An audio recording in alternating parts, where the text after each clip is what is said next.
All right, welcome back to Mortgage Daddies. Today we got Patrick Walsh, the second, third. What are you? First? Technically, yes. I am also Patrick, but different middle names. Oh, all right. I always thought it was the same as your dad. But Pat owns Wheeling City Title and Closing.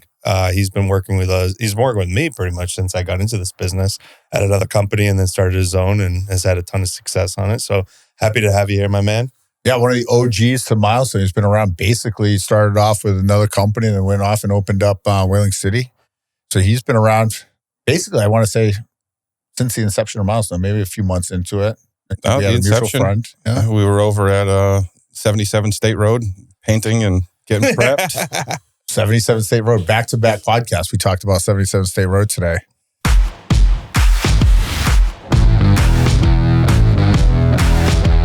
I'm Vernon. I run the top mortgage brokerage in Massachusetts with over 20 years of experience.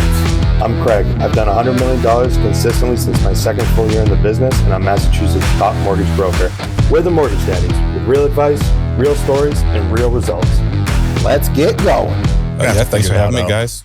Appreciate it. Of course. Yeah, man. So how's business been? We were just talking about 2025 wrap-up on our last podcast. You guys had an eventful year, some ups, some downs, but I feel like you guys probably ride the same type of wave we do here at Milestone. I know how you operate. So Q4 is always the strongest quarter of the year. And then hit Q1 and everybody wants to take their foot off the gas. And I'm like, no, guys, can we just keep working like that? Like we gotta make this a 365-day year. Yeah. I think at the end of the year, everyone grinds, close out, finish strong, work on those numbers. Got a lot of calls from agents trying to hit certain milestones. Yeah. Some of you are loan officers trying to get that President's Club. So I think that works well, but I think you're right, the carryover. I remember you've been saying to me for a decade, a lot of people take their foot off the gas during the holidays and it reflects in January, February, March. And seeing the people who never took the foot off the gas and keep pushing through and are still going right now, full throttle. We've been fortunate to have a lot of those guys that work with us. So it was a very good year and a lot of ups and downs, but finished strong and building for a big 2026 for sure. Yeah, it always amazes me why people want to, or not want to. They take their foot off the gas for like 2 months, and then they wonder why it takes an additional 2 months to get ramped back up. I'm like, you just lost 25% of your year because you took 65, 70 days off. It's like, just work. Like if you're not going to work 40 hours a week or whatever they're working, work 30, 32, right? I'm not saying don't take any time off, but you see it. I mean, I don't want to go into the same podcast we just shot, but it's like, you're a grinder. I've called you at 9, 10 o'clock. We've been on conference calls back in the day with you when we were first starting off at fucking 10 o'clock at night, talking shit, scheming up, trying to figure out what the next best thing is that we're going to try to introduce and build out. So, kudos to you finally having you back on the podcast. I know Auntie Wendy's changed your schedule up like 4 different times. A few times, yes. Looking good, my man. You working out of here? I hear you got a couple of my loan officers on group text messages in the morning, sending pictures at the gym. I see that every once in a while. Javi, you got to watch out. He's coming for you.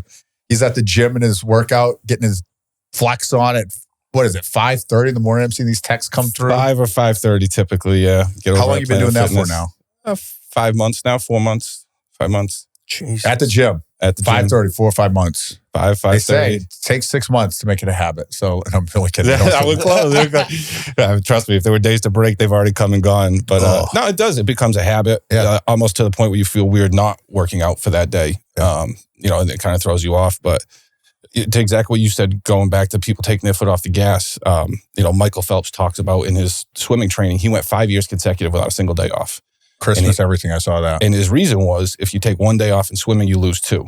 And that's very true here, whether it be you lose a deal to somebody else because you didn't answer the phone, the deal doesn't work out, whatever it may be. Taking a day off can literally kill you in this business. And that doesn't mean don't be with your family. I've been on vacation with both you guys. Yeah. Right. The phone still gets answered, the work gets done. It's the type of job where you always got to be available to a point. I mean, you can take time off, but I've always said there's never been one single day that I'm like, I do not answer my phone or look at my phone or look at my email and completely shut off since I've started.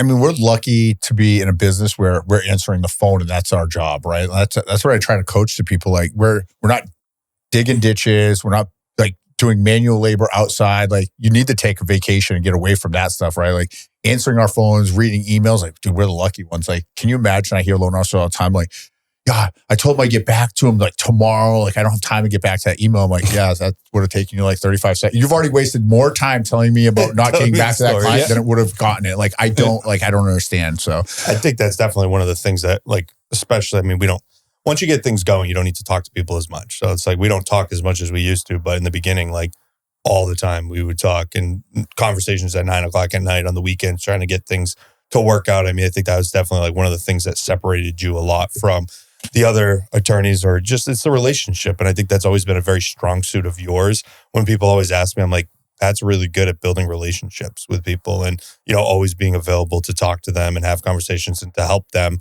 and to put people in contact with the right people has always been like your biggest strong suit, in my opinion, and what separated you and helped you grow your business. And, why do you think is that what you focus on, or you just think that's just always been like something you've done without even thinking about it?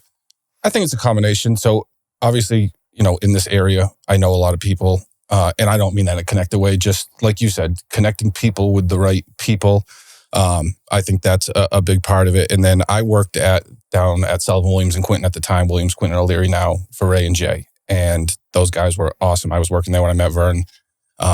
And he saw the obstacles that I had there. And it was 9 to 4. You didn't have your email on your phone after hours.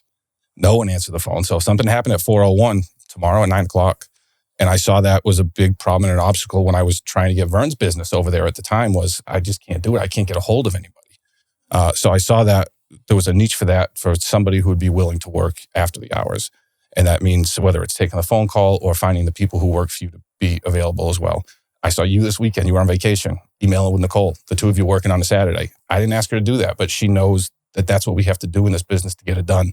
And I think that has been extremely helpful in us building what we've built so far. You definitely have one of the stronger back offices, what we call it in the business. Like your paralegals, your support staff are probably bar none to just about anybody between Nicole and Mickey and even Olivia as a closing attorney out there.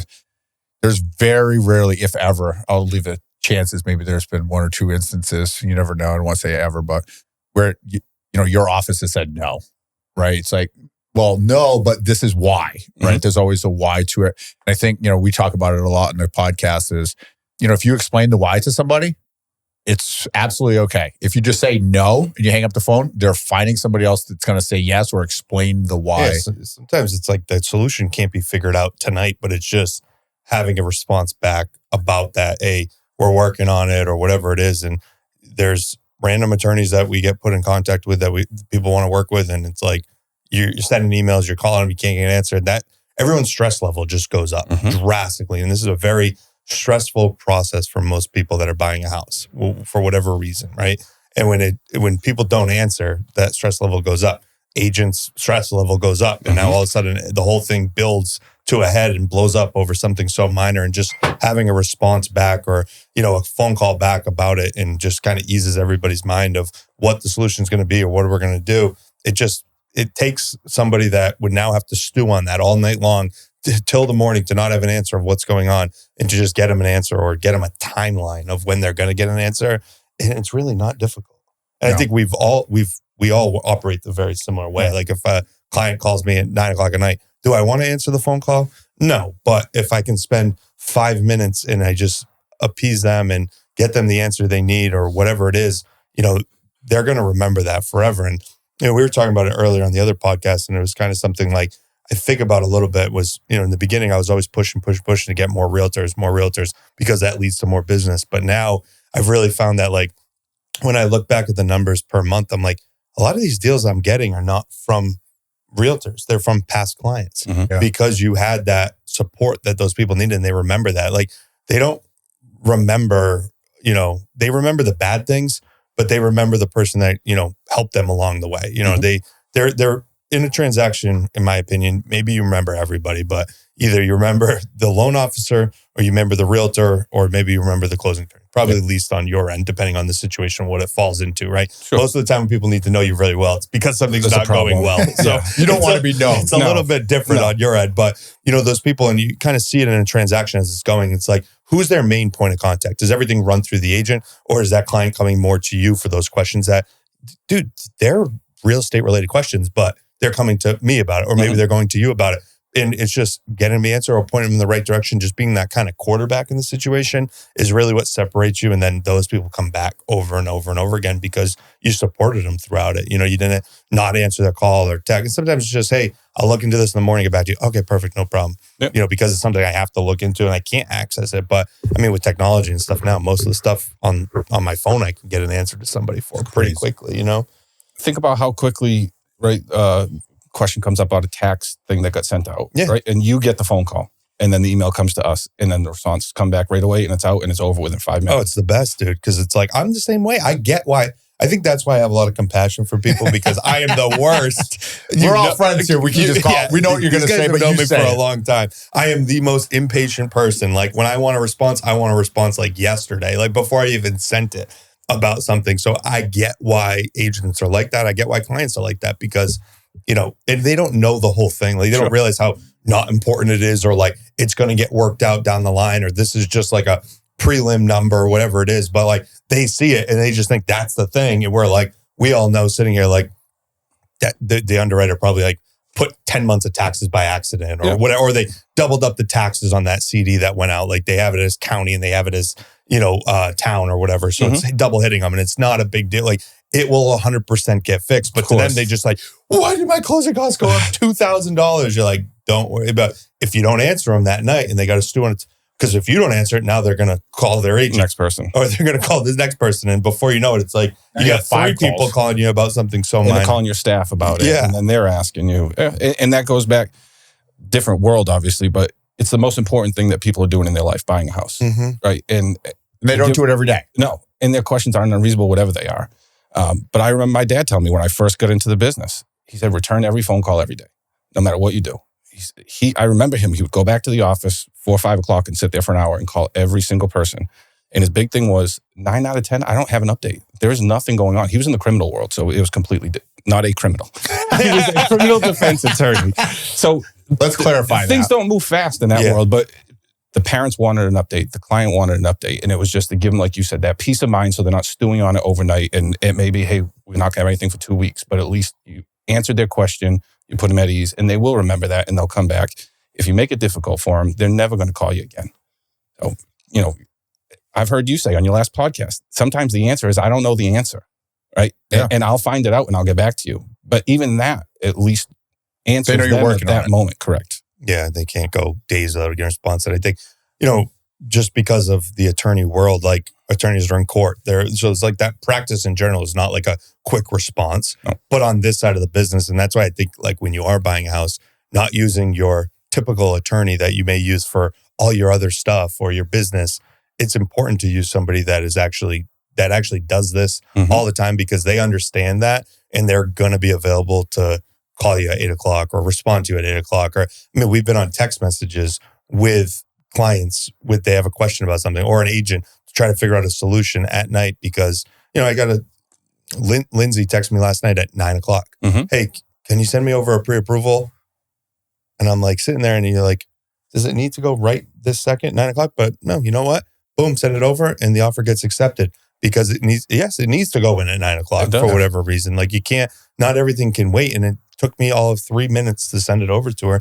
But that's the difference. Like if she doesn't get a response till tomorrow, now maybe tomorrow she has plans to go do something else, right? She doesn't have time. She's working on that because in this bit, like realtors are out and about throughout the day, showing houses or doing things. So their time when they get back to their desk or their office to work on their paperwork is at night sometimes. So I get most of my questions from realtors after hours or the weekend because that's when they have the time to work on it because during the day they're out showing houses or whatever and then they need to get it in. And the sooner you get it in, the better chance you have an offer. So as a whole, when everybody has that same mindset, it sets the client up for more success. Yep. And I really try to explain to clients hey, you could use whoever you want, but understand this. Like when push comes to shove and you need a response or you need something to get done or, you're at the 11th hour and I've been on an email chain since they're just trying to figure out basic, wording on a purchase and sales. And that other attorney's taking 3 days to respond every time. I'm like, we don't have that kind of time to sit here. I know what deal you're talking about. Yeah, it's insane, Wild.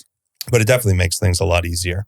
You know what the common denominator that we just keep hearing over and over again, and I coach this with my loan officers, some realtors that I coach now, communication. Like literally, if you want to be successful in any business, for everybody who's watching this, Just communicate effectively. Communicate when you say you're going to do something, do it, right? Like just hold yourself accountable to communicate. If you do that, if you pick up your phone like your dad told you to do, that's 95% of being successful is just communicating effectively with people, right? And just giving them the heads up, making them feel better. It's wild to me that everybody overcomplicates this. Now we're talking about AI and tech and all this. It's like, just communicate. Like, yeah, those are great tools. Mm-hmm. But if you don't communicate and you have the best AI or you have the best tech, you have anything else, you don't communicate, no one's going to deal with you.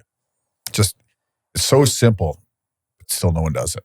You've seen it. How many tools have you rolled out since you guys opened? Oh, right? Hundreds of thousands of dollars of useless tools.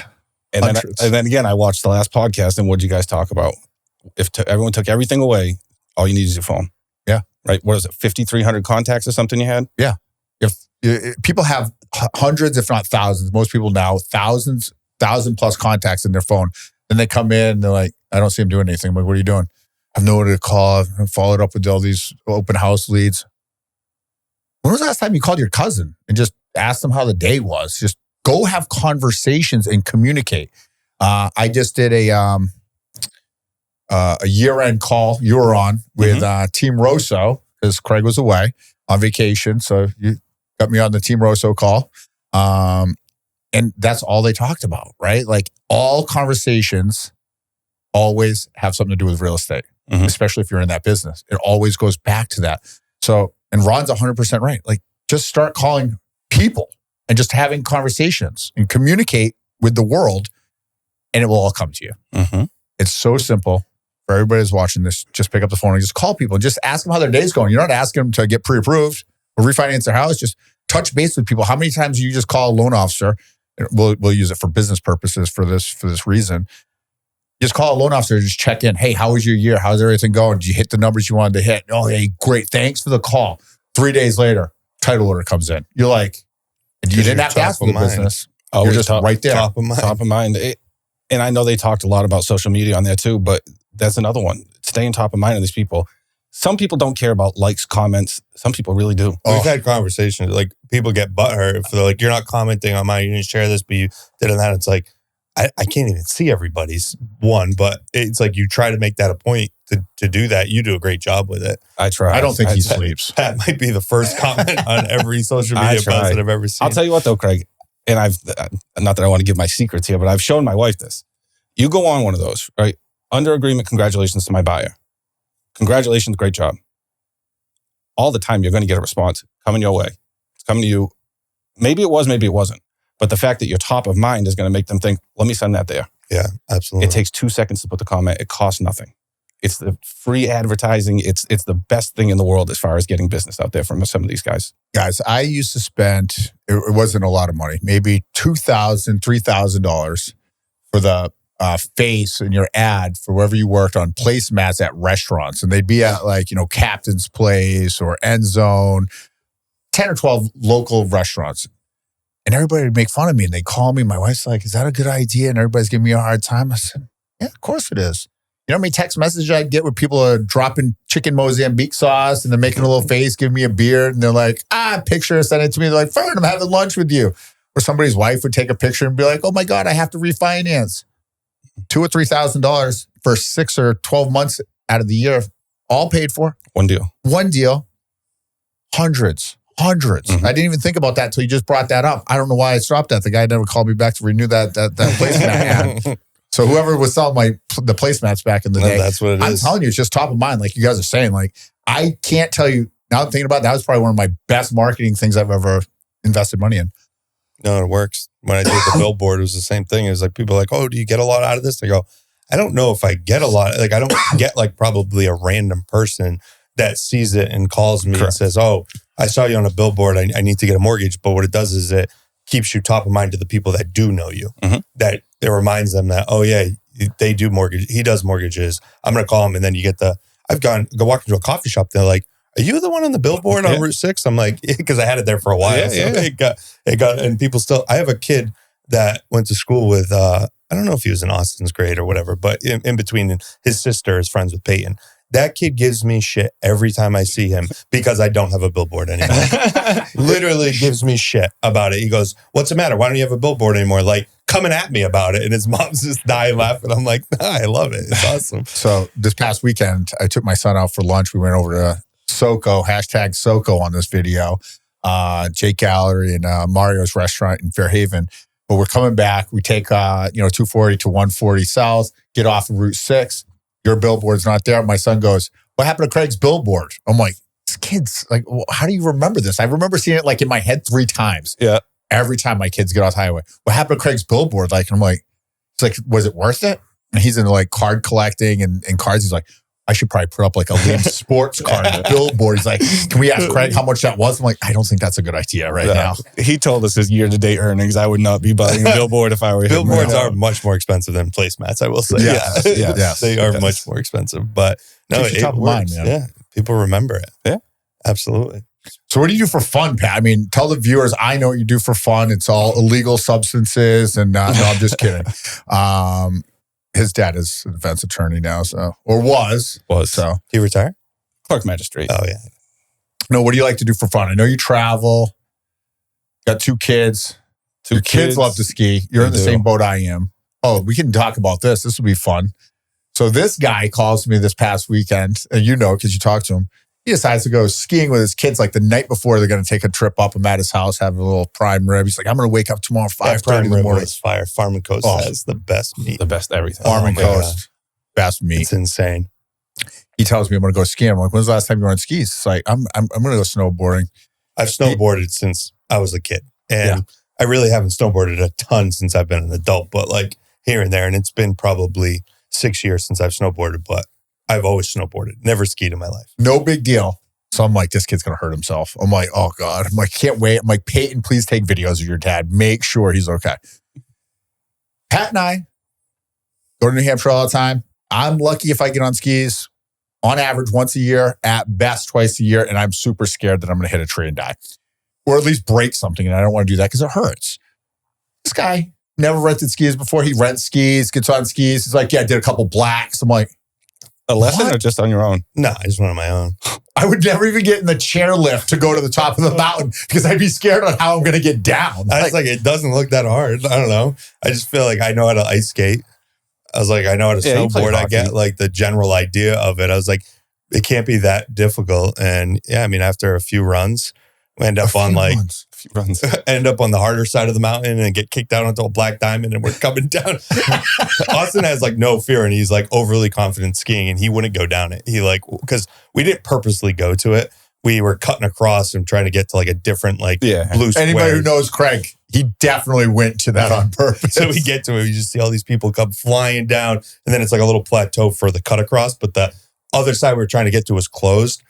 So then people are going down the next drop and just like eating shit, like just falling left and right. It's chaos. Is everyone everywhere? Austin's like, I'm not going down that. I'm like, well, I'm not walking back up that way. So take your skis off and scoot your ass down the mountain. And Peyton was actually like willing to try it, but I was like, don't. So here I am. Never skied before in my life. About to go down probably the steepest mountain I've ever seen in my life. Holding Austin skis on top of the poles. And I'm just like,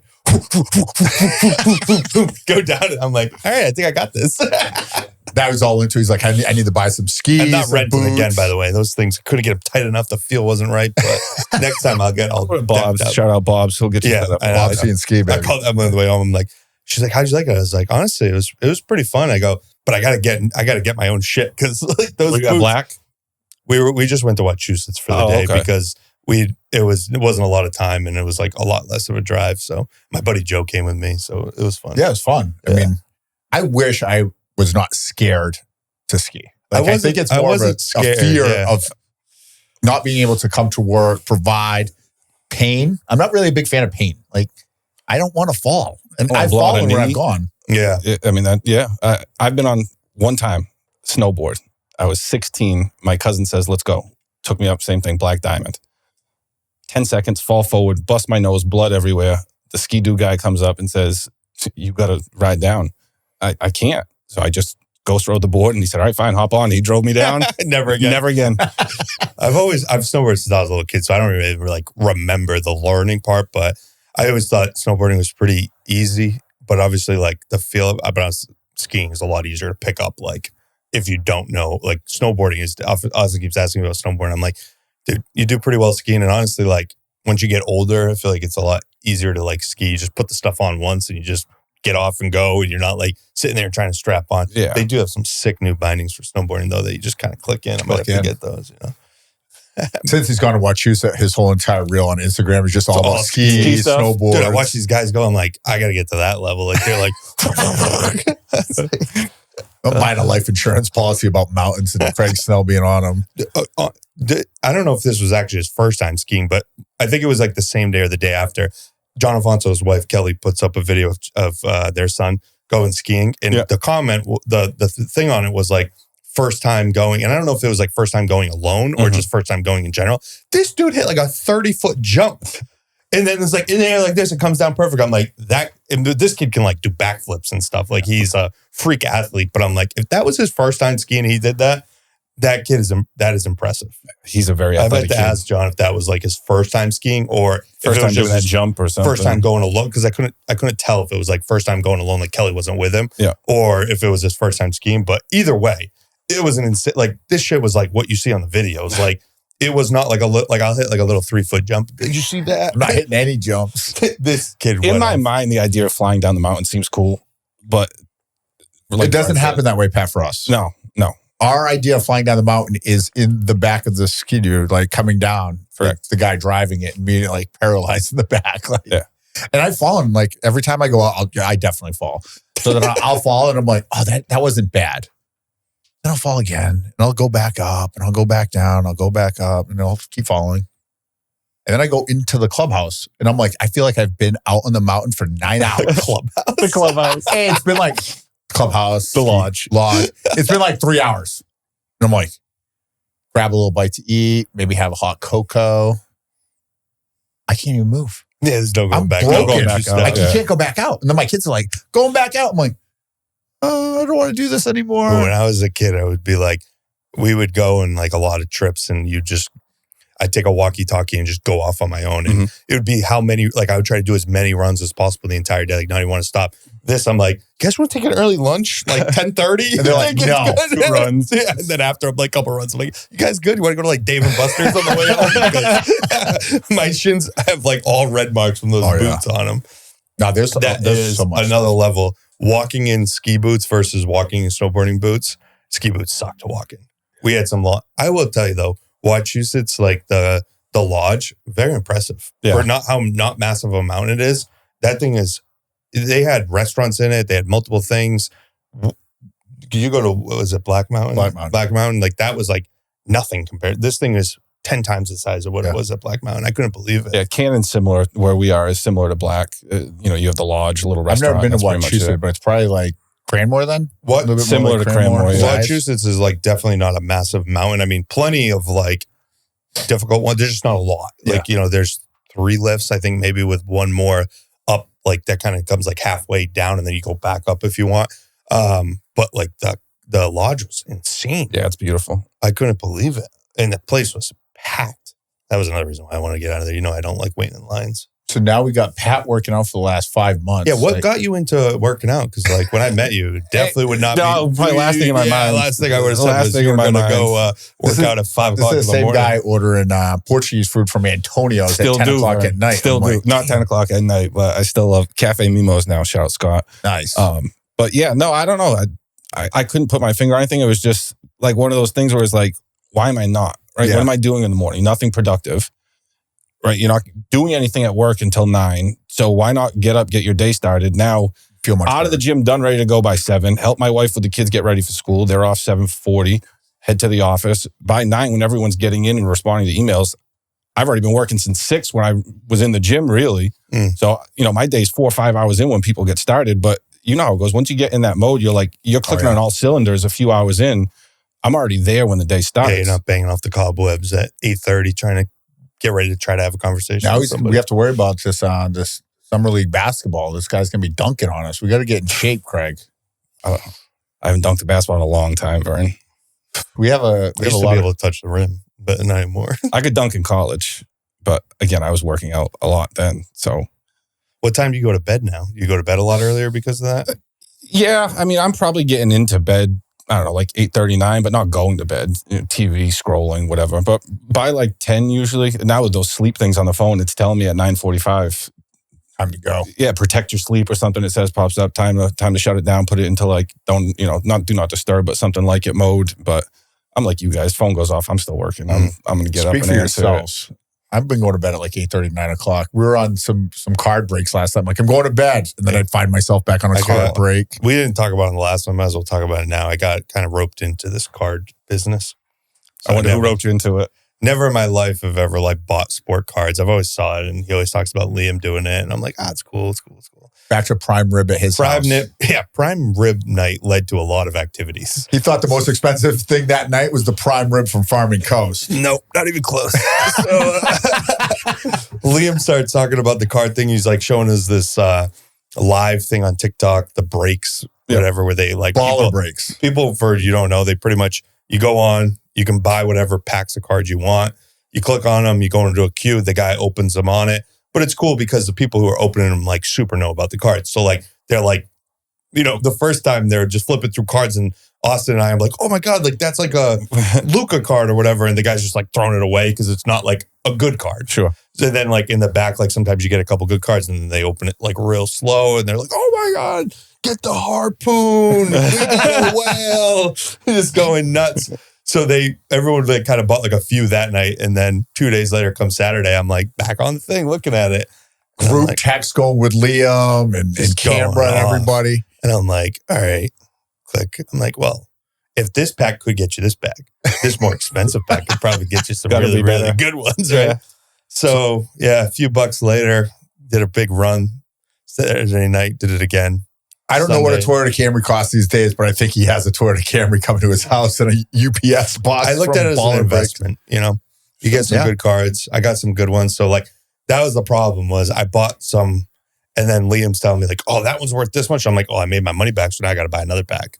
Oh, I made more money, so I was like, I can buy 2 packs. Yeah, I don't even know if what Liam told me was right with the amount. He opened up some Cooper Flag autos, numbered. Like Craig was on fire on Saturday night. Now, are you going to sell or collect? I'm probably going to sell most of them. I mean, maybe keep a few of them. Yeah. Got a cool Duran one that's with a patch and auto, like 2 of 5 that Austin really likes. So I'll probably keep that one, but probably try to get them graded and sell them. I mean, I did buy a Toyota Camry, so I got to get some. Yeah, I got to recoup some of that so you can keep going. Like that. That's what I try to tell Liam all the time. I'm like, hey, listen, you can buy $1,000 worth of something, but if you can sell $700 or $800 of those and keep a $400 or $500, you keep that profit, invest in that, hold that card that's $500. Hey, you're up $300. You have a nice card. It's going to go up in value, hopefully, right? You can pick the right players. Like your Cooper Flags, I think you send those out, you get them graded. Maybe wait on that.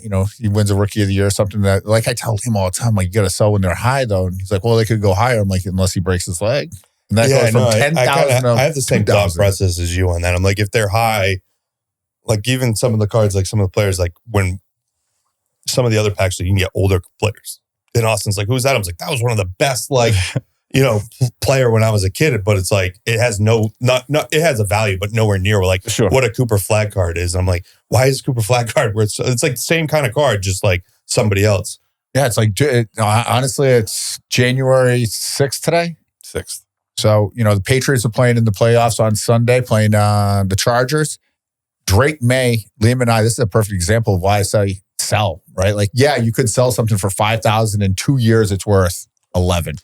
2 years, it could be worth $300, right? Mm-hmm. We bought a Drake May in August, a Kaboom for $800. Liam paid $300. I split it with him.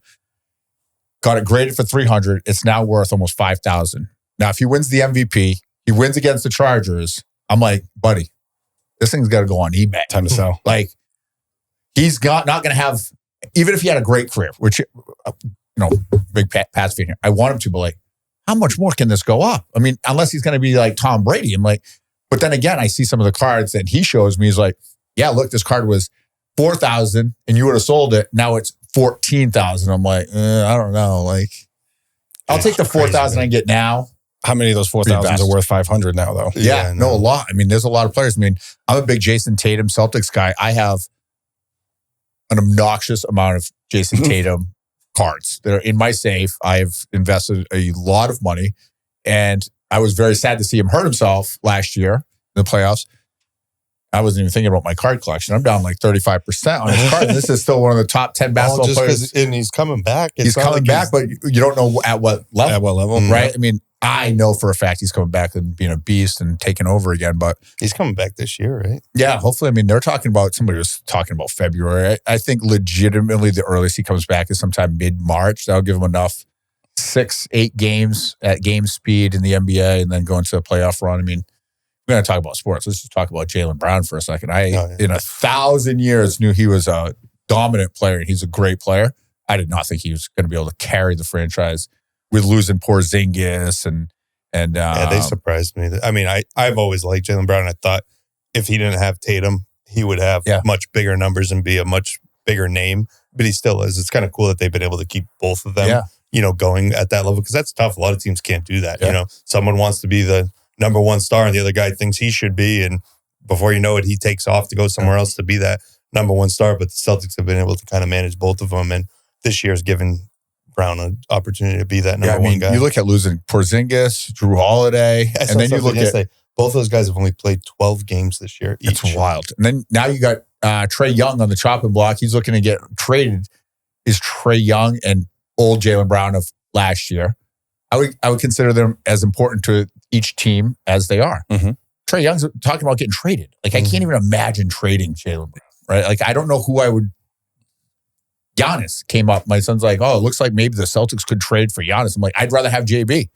Like, yeah, Giannis is a crazy player, but JB's younger than him. He already knows how to play in Boston. Mm-hmm. Like, there's a big difference for me watching somebody play in New York, Chicago, LA, Boston, like big sports towns. Nothing against Milwaukee fans out here watching this, but like, dude, you're playing in Milwaukee. Like, right? Like, settle down. Like, I went out to an Indiana playoff game last year and I'm like, it was wild. It was a great experience, but it's like, you play for the Pacers, right? Like, you're driving around the city and the town, and you're like, this is what you guys do out here. Like, if I was a professional player and you had the choice, like, play New York or Boston, but like, what's the level of pressure that these guys have to go under? And Jaylen Brown's, or, you're playing in LA, like, that's a lot. Like, Luka going from Dallas, and Dallas is a big market. I did not think Luka was going to just keep getting better. I mean, he looks like he started your workout at 5 o'clock in the morning pumping iron. That guy lost like 40 pounds. Yeah. It's like, he's a top 3 player in the league. Now, I mean, what's he averaging? Like 35 a game? Something like that. Guy just makes every shot he takes. Yeah, he's unbelievable. Not athletic. I mean, he's athletic. He's in the NBA. Sure. But like, compared to like SGA, like, this guy looks like he's moving at like slow motion and beats everybody around. I'm like, I don't understand it. But those guys, they're doing what the Celtics aren't doing, right? They're paying these huge numbers to these big talents and then getting no supporting staff. Yeah. Celtics have been the opposite. Craig, you just mentioned it. These guys need to get shots, time, and money to stay in a contract. And they've managed to keep all of their main top talent that they wanted to keep. And then the ones they had to get rid of, it's been next man up. I mean, they've been fantastic to watch. It's been awesome. It's been awesome. I love Pritchard. Yeah, I do too. I love it. Dude, he's unbelievable. That his handles are insane, and he can make for somebody who's so short compared to everybody else, he makes space and gets good shots off anytime he needs to. You can have him out there as the primary guy, like even with Brown off or Tatum off, and give him the ball. And if it's in that situation where you got to get a shot off, he makes room and gets it wild. Done. It's wild. Yeah, he was. I'm surprised the Celtics have been able to keep him. Like, I thought he's a beast. I mean, like, I think he's like a 2 on most teams in the NBA. Probably. I mean, he's playing that solid role too. You got D. White in there, obviously, an Olympian. But yeah, Peyton Pritchard, he's wild. Have you ever watched any of his stuff on like TikTok and Instagram? Like oh my God. Yeah. Insane. The dribbling is nuts, but there's such a difference between professional, even college athletes, to like the guys at the YMCA and us joking around on the 4th of July. Like, these guys just don't miss. Like, you see him during warm-ups and you're like, Peyton Pritchard just hit 14 threes in a row, and then it was mad because you watch the warm-up and it's just like... Even within the NBA, though, all professional sports, even kids sports, you coach, I see you guys out there, your son's playing. The difference between good and great is astronomical. Yeah. Right. And a lot of these kids can get good, but the kids who are working out like crazy, like the Kobe method of 4 times as hard as everybody, they're going to excel. And sometimes at the young kids' age, right, they're just bigger, stronger at that age, so you can't tell as much. But look at the difference from the good to great players, right? Even like the All-Stars versus the Hall of Famers. And those guys had the same thing in common. It was work ethic, every single one of them. Mm-hmm.